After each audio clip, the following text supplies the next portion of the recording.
Hi guys, Josh Paquette with another Uber Eats video. So this is how Uber Eats works. So a customer is going to go ahead and download Uber Eats.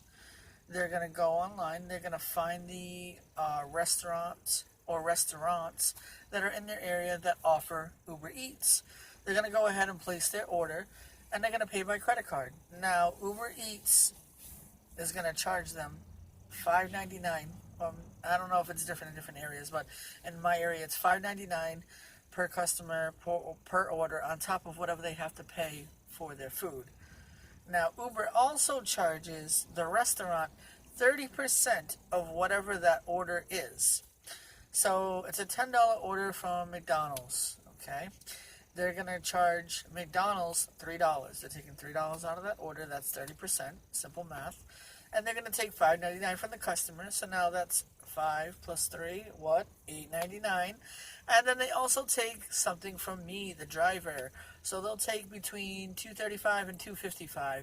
So on any given delivery that's at least $10, they're going to make, I don't know, let's see. So 5 and 3 is $8.99 plus another $2.30 to $2.50. They're going to make almost $11, $12 per delivery. That's ridiculous. Me, I'll probably get $4 or $5 for that one delivery, and that's about it. You know, sometimes a little bit less. The lowest I got was like $2 and change for a delivery. But it all depends how far away you are from the restaurant, how far away the customer is from the restaurant, and, what time of day it is, stuff like that. Their prices may change at different times for me, the driver. So, I mean, it's weird. It's crazy. And then they have the choice to tip you in the app or tip you cash. But Uber will not take out taxes, but they'll just take out the fees that they want to charge you for picking up and dropping off. I mean, you'll get a paid for picking up, paid for dropping off, and paid for duration of time. That's how they break it down, and you'll get paid that whatever it is. So the further away the restaurant is from you and the further away the customer is, the better, I guess, in a way, depending on how much food they ordered as well. The farthest I've had to drive is 11 minutes. The shortest was the person was right down the street from the restaurant. They could have walked there and gotten it and saved their $5.99. Like I said, this tipping in the app, tipping in cash. Some people will tip cash because they think that Uber is going to go ahead and take out from the tip, which they don't. But you can get paid instantly that day. I will show you. Since like I said in other videos, I work at Walgreens. So Walgreens goes right onto my Citizens Bank card into my account. That's every 2 weeks I get paid from there. Then I have a Visa debit Chime card. Chime is another one, the numbers and stuff are on the back. It will go right into there, and I will get a notification immediately on my phone, because I have a link to my phone, that I just got paid. You can cash out every day, up to 5 times a day, but they will charge you, Uber will charge you 50 cents to cash out. In most banks and most cards, it is immediately, within less than a minute, your money will be in your account. Some banks, it may be a little bit longer, but usually it's instant. You can have it right away. There's nobody telling you what to do, nobody telling you where to go. You only got to deal with the people at the restaurant and the customers you're dropping it off to. Sometimes you got to deal with traffic. Parking can sometimes be an issue, especially around certain holidays or weekends when everybody's out and about. So always try to survey the area you're driving, know where you can park, know where certain streets are, know where if you park around the block and you have to just walk around, it's not going to be a big issue. There's times when I even have to go in Providence, Rhode Island, to the Providence Place Mall to pick up an order from Popeyes, but I know that if I'm in there less than 30 minutes, I don't have to pay anything to park. So I will go in the garage and park, and I will go up into the mall and go get it and come back and leave. Other times I can park in front, throw on my hazards, and you're good to go. I try not to double park. I will park at a parking meter and not pay because I'm going to be there for less than a minute to drop off the food and be on my merry way. But a lot of times it's good. The customers are waiting outside for you. Other times they're not, and you have to call them because the door outside is locked or something like that. But most of the time, best bet is I have something like this. Okay, it's attached to the window like that, and it's a magnet, so it just magnetizes just like that, and it stays right on there. So I can touch the screen and do whatever I want while I'm driving, stay focused, and just keep like listening. I have a nice radio I installed myself that has Bluetooth, so it goes right through the radio, because this car was a 2001 Chevy Cavalier. I have to roll down the windows manually. I have to manually lock the doors. I have to do everything manually. So the radio in here sucked. So I changed it out with a nice radio, and the radio has Bluetooth, auxiliary, everything else. That way I can hear it through the speakers. It will cut off the radio and let me know the directions as I'm going.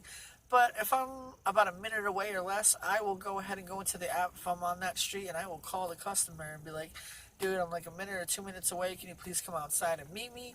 That's the best bet. So then that way, or they'll say, no, I can't. You have to come up and come on into the place. Or sometimes it's a hotel and they want you to go right up to the room. Or, it's a condominium, so you have to go in and go up to their apartment. Things like that. But always, always, always look at in the app when you're driving and you get there. If you're having any complications, sometimes a lot of people don't know, but if you go and you hit the customer's name and the address area, sometimes there's special instructions in there for you to go to different areas, or it will say, call me when you get here. Don't knock at the door because the baby's sleeping. You got to go around to the back of the building. Any special instructions, just take a look and peek and see. Other than that, the only thing I can say is, try to keep the app open and the phone in a good location as you're driving, because sometimes they will text you through the app and say, hey, can you drop it off at this address instead? And I'm like, I'm already on the way to your house, but okay. Or like the other day, I went and the lady was texting me. She's like, it's for my boyfriend. His phone's dead. And, can't get a hold of him. Can you leave it anywhere? I'm like, I can leave it somewhere, but I'm not responsible if somebody steals your food. Luckily, when I got there, the porch door was open to go upstairs, and I'm like, okay, what floor and what side? I was texting her, and she's like, third floor, right side. I knocked. No answer. I was like, okay, look, I'm here. I'm up on the third floor in front of the right side door. I even knocked on the left side door just to see if a neighbor was home or anything. Nobody answered there either. So I left the food in the hallway, texted her, let her know that, and left, and didn't have an issue with it. I guess they got the food after. Didn't hear anything back after that. That's the one thing. Once you're done dropping off that delivery, that's it. You can no longer contact the customer unless they call your phone personally, and then that number is saved in your call log. But normally, if you don't call them, they don't call you. Once you're done with that delivery, you're not going to hear from them again unless you get another delivery to them at a later date.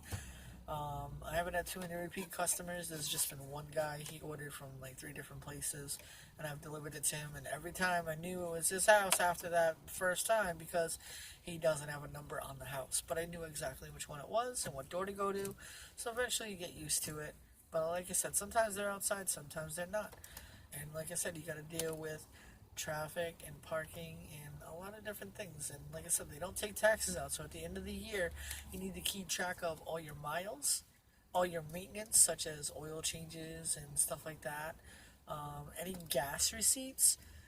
You want to keep it all nice and neat and in order. So when you go to do your taxes, what they're going to do is they're going to say, okay, what did you make through Uber? And you can show them the app, and it will show you, what you made for every week so far throughout the year. And they're going to say, okay, so you made all this amount, you made $10,000. All right, so now you got to pay taxes on that $10,000, which is about 7%, maybe 8%, I'm guessing. So $700, $100 on that you got to come up with out of pocket. But if you have all your receipts for your gas and your maintenance, and you keep track of your miles on your car that you're doing with the delivery, which the app does for you, but it only does from the restaurant to the customer. It doesn't do from the customer to the next restaurant if you're going immediately to the next restaurant to pick up another order. It will only start when you get to the restaurant and going to that customer's address. So I keep track of both, where I'm at, like the restaurant, to the person's house. They'll keep track of that. I'll still write it down, and then I will write down from that person's house to the next restaurant. It shows you in the app, but then I write it all out, keep track of it, type it up, 3-punch hole it, put it all together, scan all my gas receipts and everything else, and put that into a whole file and bring that with me. And what they'll do is they'll take that $10,000 that you made, then they will go ahead and deduct your miles, deduct gas, deduct maintenance, and you'll have to pay a little bit less. Now, like I said in other videos, I work full-time at Walgreens, so Walgreens takes out taxes, of course. So whatever I make back in income taxes at the end of the year, that should cover whatever I have to pay to Uber, and I'll still get something back at the end of the year for income taxes. For new drivers too, you want to make sure that if you're younger and you're a brand new driver, you just got your license, you're not going to be able to Uber. They want you to have your license for at least 2 years. You also need to have a car that is, I want to say, 2000 or 2001 or newer. Otherwise, they will not accept your vehicle. And also, you want to, if you're doing regular Uber, you have to get, I believe, a special clause in your insurance and pay a little bit more for it. But it's what it is. If I'm doing Uber Eats and delivering food, I don't have to. It's because I don't have another person in the car. Because you have a person in the car doing regular Uber, you need to have, I believe, up your insurance a little bit more, which is a little crazy. I don't want to pay any more for insurance than I have to, but sometimes if you want to do it and you want to make the money, you'll go ahead and do it. But I'm just trying to do this on the side, earn some extra money to get a newer car. Like I said, it's a 2001. Only had 68,000 miles on it, so it was a very good deal for $1,100.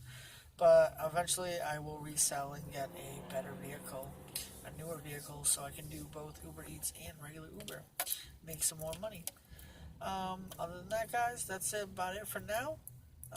If you like the video, hit like at the bottom. Subscribe if you want to subscribe.